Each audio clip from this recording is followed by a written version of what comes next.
My parents were Christian Scientists, so I already had a big dose of a kind of progressive notion that there was such a thing as the spirit, and no evil. Evil doesn't exist for the Christian Scientists, and that everything was sort of sweetness and light. It was a very kind of optimistic view of the world.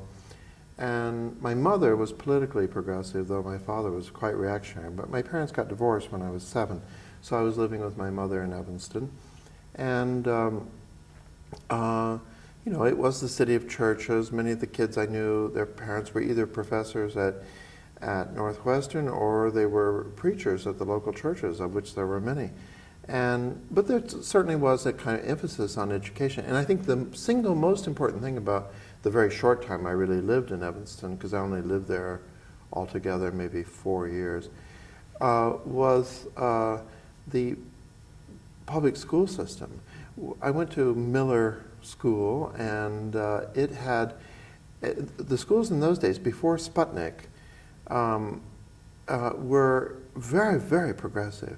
And they were Deweyite schools in which there were no grades, and there were only written evaluations by teachers. There was no competition, and if students tried to compete with one another or said, my painting is better than his, or my story is more interesting than hers, the teacher would rush over and try to squelch that right away. There was a big dose, a daily dose, of what was called creative dramatics, which meant getting on stage and improvising according to set themes, like the life of Joan of Arc or something. And that was very useful too, in the sense that not one of the students that I've kept up with ever developed stage fright or had any kind of inhibition about speaking in public. And in general, they never could get the American idea of competition, because that had really been effectively leached out of us, or at least never even encouraged from the very beginning. And we were also taught not to make any distinction between work and play. So everything was a big project, a kind of amusing thing to be doing. So Richard Howard, the poet, must have had the same kind of education in Cleveland, because he has a poem that begins, that was the year we were Vikings.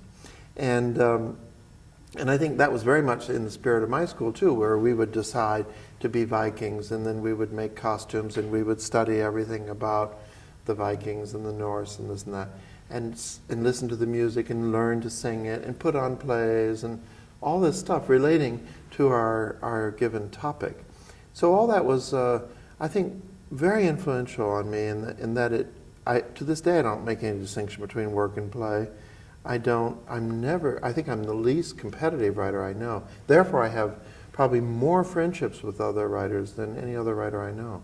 I mean, it never occurs to me to compare my work to anybody else's. I mean, well, I don't think I really think to the degree that we are creative, our work can't be compared. I mean, I don't think comparison makes any sense, really.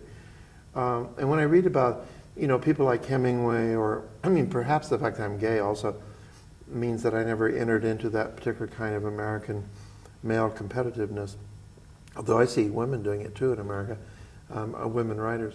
But anyway, it never made much sense to me. And when I read a writer like Mailer talking about, you know, who is the biggest guy in the boxing ring of letters, it just doesn't make sense to me. It always makes me laugh.